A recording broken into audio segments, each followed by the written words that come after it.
Hello everyone. इस video के अंदर हम जो लास्ट वीडियो का काम बचा हुआ था थोड़ा बहुत क्रोमोसोमल थ्योरी ऑफ इनहेरिटेंस उसी को कंटिन्यू करेंगे। मैंने लास्ट वीडियो के जस्ट एंड में बताया था कि यहाँ पर दो पॉसिबिलिटी है गैमेट्स के बनने की या फिर जो क्रोमोसोम है उनके अरेंज होने की कि किस किस तरीके से वो अरेंज हो सकता है।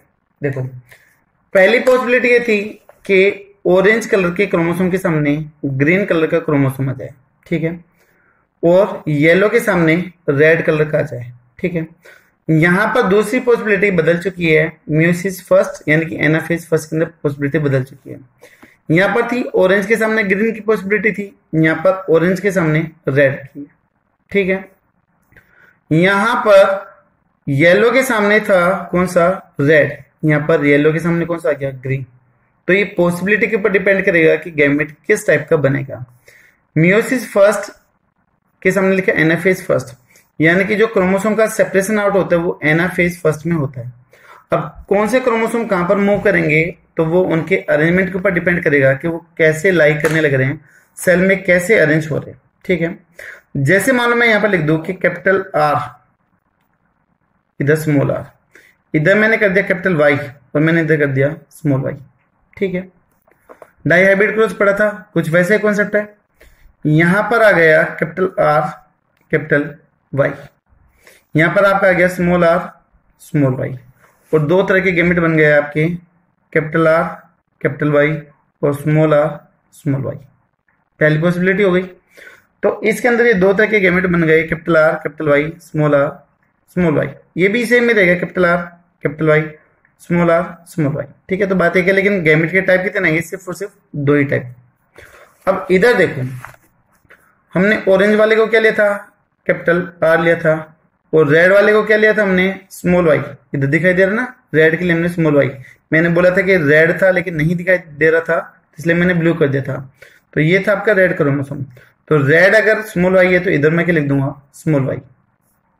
येलो के लिए क्या लिया था, स्मॉल आर, अगर ये स्मॉल आर तो इधर भी कौन सा जाएगा, स्मॉल आर। ग्रीन के लिए क्या हमने क्या लिया था, कैपिटल वाई, तो इधर भी क्या लिख दूंगा मैं, कैपिटल वाई। उसके बाद में मियोसिस सेकेंड, तो मियोसिस फर्स्ट हुई, एनाफेज फर्स्ट हुई, तो ये दो क्रोमोसोम एक तरफ से लगे, दो क्रोमोसोम एक तरफ से लगे, ठीक है। अभी पीछे हमने देखा था डायग्राम में। तो यहां पर कैपिटल आर और स्मॉल वाई, इधर क्या आ गया, स्मॉल आर कैपिटल वाई आ गया। तो यहां पर दो तरह के गैमेट बन गए आपके, कैपिटल आर स्मॉल वाई, ठीक है। दूसरा इधर बना आपका स्मॉल आर कैपिटल वाई, तो इधर भी दो तरह की पॉसिबिलिटी है, ठीक है। तो यहां पर भी दो पॉसिबिलिटी और यहां पर भी दो पॉसिबिलिटी है, लेकिन दोनों के केस में आप देख सकते हो कि अलग अलग आ रहा है। कैपिटल आर के साथ में कैपिटल वाई है, यहाँ पर कैपिटल आर के साथ में स्मॉल वाई है, इधर स्मॉल आर के साथ में स्मॉल वाई है, इधर स्मॉल आर के साथ में कैपिटल वाई है, ठीक है। तो टोटल हमारे पास में 4 कॉम्बिनेशन बन रही है। अब कौन सा गैमेट बनेगा वो डिपेंड करेगा on the basis of the chromosome arrangement, कि जो क्रोमोसोम है वो सेल में किस तरीके से अरेंज करने लग रहे हैं, उसके बेसिस पे वो अरेंज करेंगे।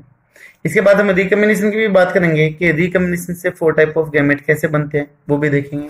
बट उससे पहले यहाँ पर कंपैरिजन गिवन है जो बहुत इंपॉर्टेंट है, अब बोर्ड एग्जाम के लिए भी और कंपटीशन एग्जाम के लिए भी, वो आपको देखना है। एक comparison between the behaviour of chromosome and the gene. Chromosome और जीन को कंपेयर कर रखा है, यहाँ पे नहीं लिख रखा कि कौन सा क्रोमोसोम है और कौन सा जीन है। आपको स्टेटमेंट पढ़ने और फिर बताने की इनमें से कौन सा क्रोमोसोम और कौन सा जीन है। अकरिंग पेयर, अकरिंग पेयर, भाई चाहे क्रोमोसोम हो चाहे जीन हो, दोनों की दोनों पेयर में रहते हैं, स्टेटमेंट सही है। दूसरा, segregation at time of gamete formation such that only one of each pair is transmitted to the gamete, ठीक है। इधर दे रखा है segregate at gamete formation and only one of each pair is transmitted to the gamete। ये statement भी दोनों की दोनों सेम है। अभी तक आप इनके बेसिस पे नहीं बता सकते कि जीन कौन सा है और क्रोमोसोम कौन सा है, क्योंकि बिल्कुल वर्डिंग आपकी सेम है, कोई भी चेंज नहीं है। तो आप किसी को भी जीन या क्रोमोसोम बोल सकते हो, यहाँ पर कोई भी डिफरेंस नहीं रहेगा, ठीक है। यहाँ पर देखिएगा लास्ट पॉइंट है, independent pair segregate independently of the each other, ठीक है। यहां पर दे रखा one pair segregate out independently of the another pair. इस पॉइंट में डिफरेंस आया, दोनों की वर्डिंग अलग अलग है, दोनों की सेंस भी अलग अलग है। Independent pairs segregate independently of the each other, ठीक है। यानी कि जो क्रोमोसोम है वो फ्रीली मूव करने लग रहे हैं, इंडिपेंडेंटली मूव करने लग रहे हैं, दोनों एक दूसरे के ऊपर डिपेंडेंट नहीं है, ये फ्रीली इंडिपेंडेंटली क्या कर जाएंगे, मूव कर जाएंगे। एक गैमेट में चला गया, दूसरा दूसरे गैमेट में चला गया, ठीक है। यहां पर देखिएगा one pair segregate independently of the another pair, ठीक है। इसमें ईच अदर बोला था, इसमें क्या है, अनदर पेयर। यानी कि यहां पर बात हो रही है किसकी, क्रॉसिंग ओवर की बात हो जाएगी। कैसे, मैं बोलता हूं कि ये कोई क्रोमोसोम है, मियोसिस में आता है मियोसिस फर्स्ट, और मियोसिस फर्स्ट में आता है आपका पैकेटिन फेज, या फिर आप इसको पकाइटिन फेज भी बोल सकते हो। यहां पर मैं बोलता हूं capital A, capital B, capital C, capital D. यहां पर मैं कर दूं small A, small B, small C और स्मॉल डी, ऐसे कर दिए। अभी मान लो यहां पर एक दूसरा क्रोमोसोम है, ठीक है, तो दूसरा क्रोमोसोम भी कुछ ऐसा ही है। यहां पे था capital A, capital B, capital C और कैपिटल डी। यहां पर आपका वही small A, small B, small C, small D. अब आप देख सकते हो क्या इसके अंदर कोई चेंज आया है, नहीं। ये वाली आर्म तो बिल्कुल सेम रहेगी जो इधर की है ना, ये वाला जो सेगमेंट है इधर का अभी दिखाई दे रहा है, capital A, capital B, capital C, capital D. क्या कोई चेंज आया, नहीं आया। तो ये क्रोमोसोम कुछ ऐसा जाएगा, capital A, capital B, capital C, capital D. क्या इसके अंदर कोई चेंज आया, नहीं आया। इस क्रोमोसोम में small A, small B, small C, small D. अब इसमें देखो यहां पे क्रॉसिंग ओवर हो गई, ठीक है। क्रॉसिंग ओवर हमने मियोसिस के केस में पहले पढ़ा था एक बार। यहां पर सेगमेंट चेंज हो जाएंगे, कैपिटल बी के साथ में था कैपिटल ए, बट यहां पर सेगमेंट चेंज हो चुका है, बदल चुका है। तो यहां पर कैपिटल ए की जगह पर क्या जाएगा, small A, small A, capital B, capital C, capital D. ये कॉम्बिनेशन बना। एक कॉम्बिनेशन क्या बन जाएगा आपका कि यहां पर स्मॉल वाले के साथ में कैपिटल वाला आ जाए। तो यहां पर कैपिटल ए, स्मॉल बी कर दें, स्मॉल सी और स्मॉल डी, ऐसा कर दें। तो यहां पर आपके सेगमेंट बदल जाएंगे, ठीक है। तो यहां पर ये जो जीन है कैपिटल ए वाला, ठीक है, वो कैपिटल बी से अलग हो रहा है, ये इसके ऊपर डिपेंडेंट नहीं है, ये अलग जा रहा है और ये अलग जा रहा है। तो मतलब इस पॉइंट में किसकी बात कर रहा है, क्रॉसिंग ओवर की बात करने लग रहा है कि एक दूसरे से अलग हो सकते हैं। तो one pair segregates independently of the another pair, ठीक है। जो जीन है वो एक दूसरे से अलग अलग क्रॉसिंग ओवर करके अलग अलग होके पास आउट हो सकते हैं, ठीक है। और तब की ऐसा नहीं है, ये तो पूरे के पूरे सेपरेट आउट होंगे, और तब की जीन जो एक ही क्रोमोसोम पे वो क्या हो जाएगा, अलग अलग होगा। देखो अगर मैं क्रोमोसोम की बात करूं तो क्रोमोसोम तो ऐसे है ना भाई, क्रोमोसोम तो पूरा का पूरा मूव कर गया, तो इंडियन फ्रीली मूव करके ईच अदर से एक दूसरे से अलग अलग हो गए। बट यहां पर बात हो रही है पेयर की, जीन की, तो यहां पर ये क्रॉसिंग ओवर करके भी एक दूसरे से अलग अलग हो सकते हैं। जो सेम क्रोमोसोम पे इवन वो भी अलग अलग हो सकते हैं। भाई अगर मैं क्रोमोसोम की बात करूं तो जीन तो हमेशा साथ रहेंगे, वो अलग नहीं है। बट अगर मैंने जीन के अलग होने की बात कर दी तो क्रॉसिंग ओवर की बात आ जाएगी, ठीक है। तो ये जो लास्ट वाला पॉइंट है वो किसके लिए अप्लाई हो रहा है, फॉर द जीन। यानी कि जो ये पॉइंट है B, that is the gene and A is the chromosome, ठीक है। तो यहां पर ये लास्ट वाला पॉइंट सबसे ज्यादा इंपॉर्टेंट है, जो क्रॉसिंग ओवर को और फ्री सेपरेशन को समझाता है, ठीक है।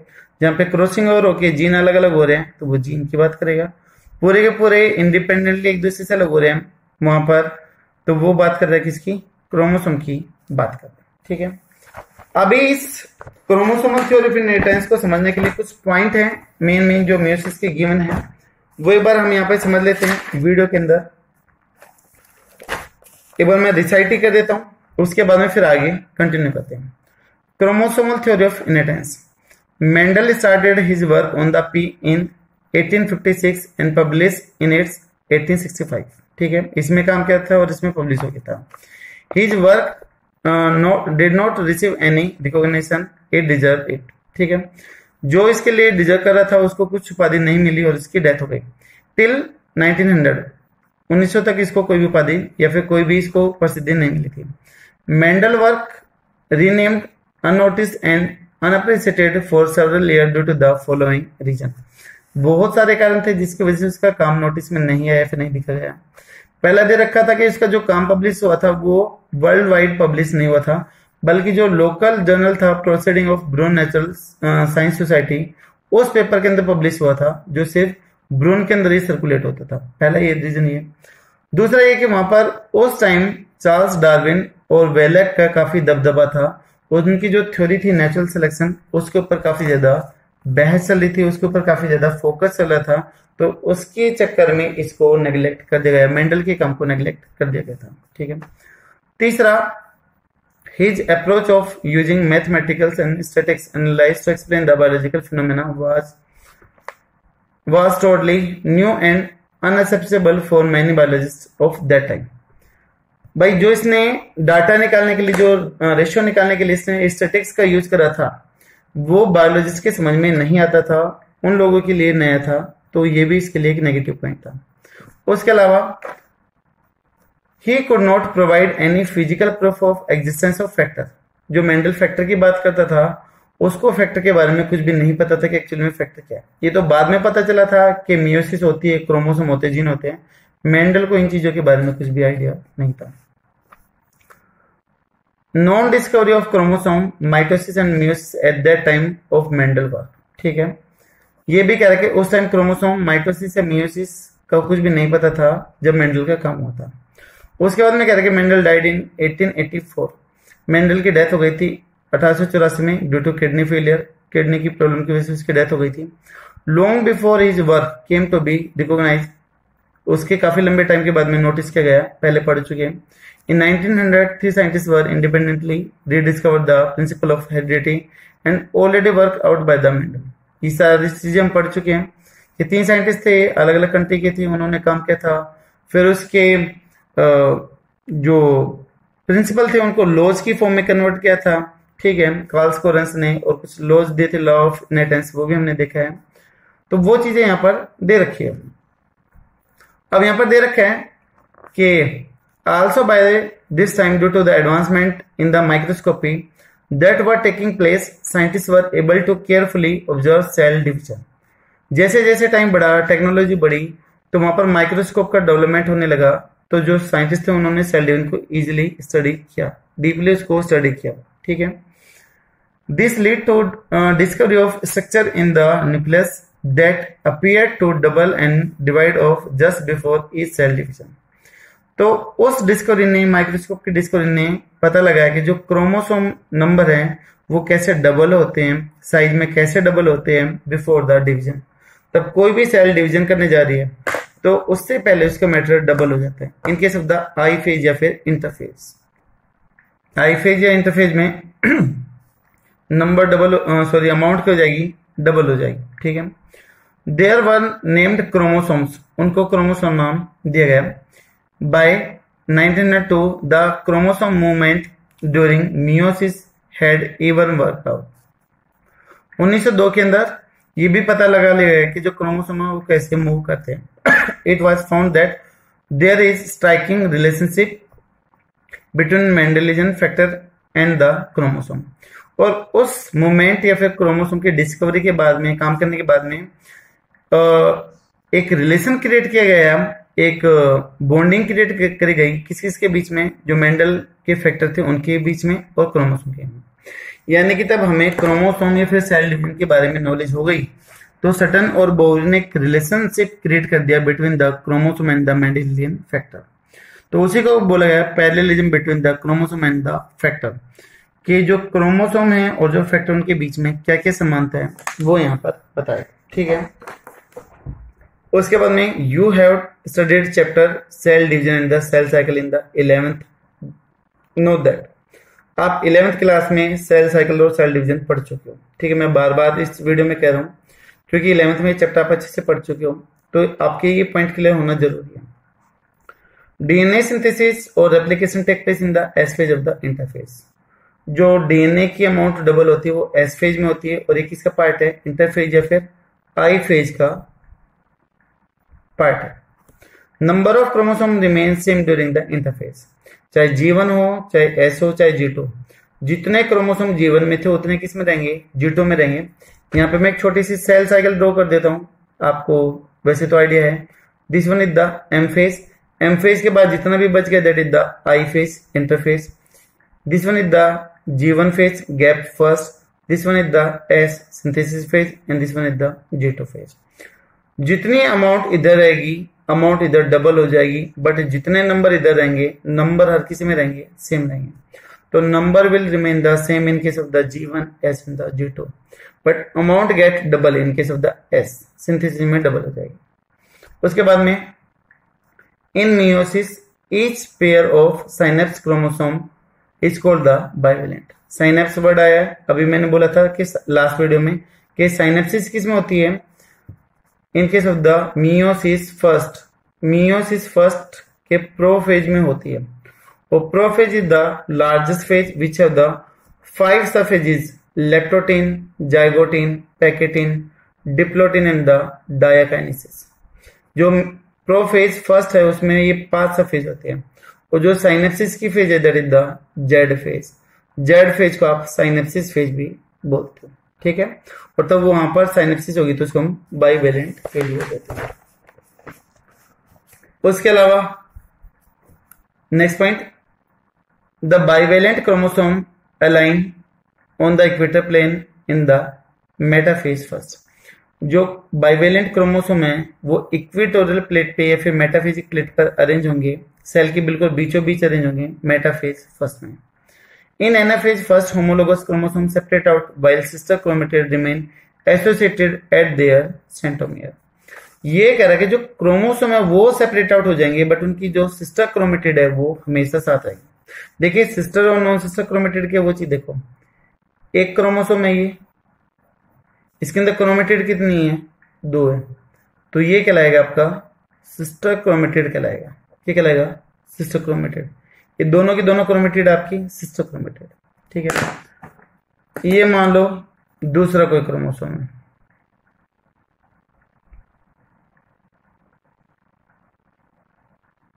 ठीक है।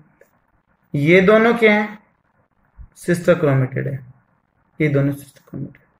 बट अगर मैं बात कर दूं एक ब्लू और एक रेड की, अलग अलग क्रोमोसोम की है, तो these are the non sister chromatid. तो ये क्या होंगी, नॉन सिस्टर क्रोमेटिड होगी, ठीक है। तो क्रोमोसोम अलग अलग हो जाएंगे, तब डिवीजन होगा, मियोसिस फर्स्ट होगा तो अलग अलग हो जाएंगे, बट जो सिस्टर क्रोमेटिड है वो हमेशा क्या रहेगी, साथ रहेगी, ठीक है। और इस चीज का ध्यान रखना कि जो क्रॉसिंग ओवर होती है वो हमेशा नॉन सिस्टर क्रोमेटिड के बीच में होती है, ठीक है।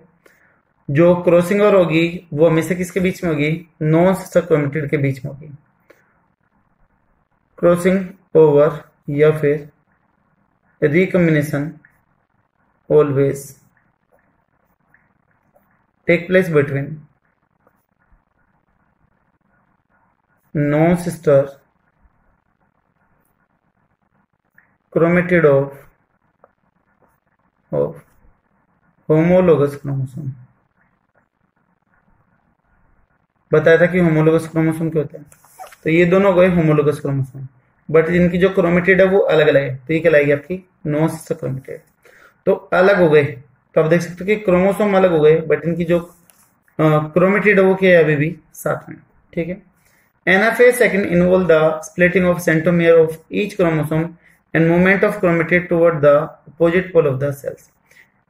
एनाफेज सेकंड की बात करें, यहां से ये सेंट्रोमियर टूट गया, तो अभी क्रोमोसोम के नंबर क्या हो गए, डबल हो गए, और वो अपोजिट पोल की तरफ क्या करने लगे, मूव करना स्टार्ट कर देते हैं।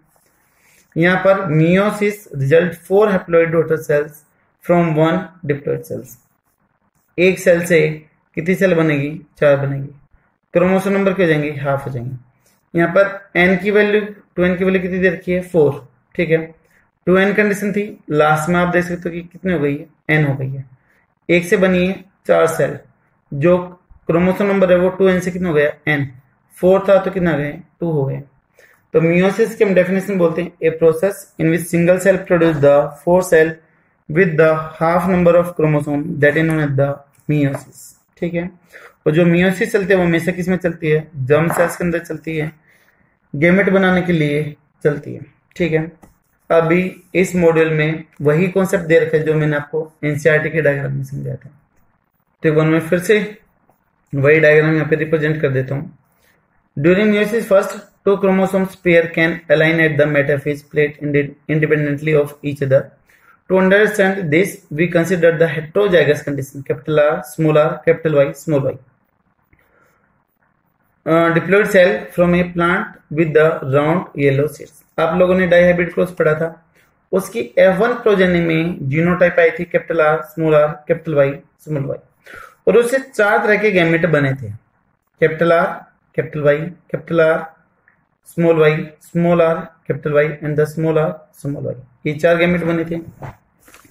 अब ये जो 4 तरह की पॉसिबिलिटी है वो कैसे है, हमने इसके लिए पढ़ा था लॉ ऑफ इंडिपेंडेंट अशोर्टमेंट, कि कोई भी जीन, कोई भी क्रोमोसोम किसी के साथ भी जा सकता है। ये सेल के अंदर रेंडमली अरेंज दिखा रखे क्रोमोसोम का, नोटेशन आपको दे रखे capital R, capital Y, small r, small y। ठीक है, रेंडमली स्कैटर्ड है। पहली पॉसिबिलिटी में बताया है कि अगर क्रोमोसोम ऐसे अरेंज हो जाए एनाफेज फर्स्ट में कि कैपिटल R के सामने कैपिटल Y आ जाए, स्मॉल r के सामने स्मॉल y आ जाए, तो वो सेपरेट आउट ऐसे ही होंगे कि लास्ट में कैपिटल R, कैपिटल Y एक साथ आएगा, स्मॉल r, स्मॉल y एक साथ में आएगा। तो यहाँ पर 2 तरह के गैमेट बन जाएंगे, capital R, capital Y, small r, small y। Clear है? According to possibility first, possibility first के अकॉर्डिंग यहाँ पर ये 2 तरह के क्रोमोसोम बन सकते हैं। दूसरी पॉसिबिलिटी भी हो सकती है गैमेट बनने के दौरान या फिर सेपरेट आउट होने के दौरान, ये तो रैंडमली है, ठीक है, बट साइनेप्सिस होगी, पहला वाला पहले के सामने, दूसरा वाला दूसरे के सामने, ऐसे ही होगा हमेशा। अब यहाँ पर देखो कैपिटल R के सामने स्मॉल y आ जाए और यहाँ पे स्मॉल r के सामने कैपिटल Y आ जाए, तो वही आपकी एनाफेज सेकंड होगी, सेपरेट आउट हो जाएगा। तो यहाँ पर कैपिटल R के साथ में क्या आ रहा है, स्मॉल y, और स्मॉल r के साथ में क्या आ रहा है, कैपिटल Y। तो यहाँ पर 2 गैमेट ये बन गए। तो टोटल कितने तरह के गैमेट बन सकते हैं, 4, capital R, capital Y, small r, small y, capital R, small y and the small r, capital Y। ये 4 तरह की पॉसिबिलिटी बननी है गैमेट बनाने के दौरान इन डिप्लॉयड कंडीशन। अब ये कैसे बन सकते हैं, किसके साथ में कौन जा सकता है, वो इनके ऊपर डिपेंड करेगा। आई होप शायद क्लियर होगा। यही आपका लॉ ऑफ इंडिपेंडेंट अशोर्टमेंट, कि कोई किसी के साथ भी अरेंज होके जा सकता है, कोई बाउंडेशन नहीं है, सभी की फ्रीक्वेंसी इक्वल है। इसके भी देखो कितने बन रहे हैं, 2 सेल, इसकी भी 2 सेल, इसकी भी 2 सेल और इसकी भी 2 सेल, तो सभी की फ्रीक्वेंसी कैसी है, सेम है। यहाँ पर कोई भी चेंज नहीं आएगा, चाहे वो चाहे वो रिसेसिव हो या फिर डोमिनेंट हो। तो यहाँ पर दोस्तों ये चीज कंप्लीट होती है आपकी क्रोमोसोमल थ्योरी ऑफ इनहेरिटेंस। यहाँ से कंपटीशन एग्जाम में क्वेश्चन कम ही बनते हैं, लेकिन हाँ बोर्ड एग्जाम में काफी ज्यादा बन जाते हैं। 3 नंबर तक का काम यहाँ से पूछ लिया जाता है इस थ्योरी का, देखिए कि क्या क्या सिमिलरिटीज है, कैसे अरेंज होंगे, वो चीजें आ जाती है। नेक्स्ट क्लास में हम बात करेंगे, नेक्स्ट वीडियो में हम बात करेंगे about the T.H. Morgan, Thomas Hunt Morgan की, जिन्होंने ड्रोसोफिला मेलेनोगैस्टर यानी कि फ्रूट फ्लाई के ऊपर काम किया था।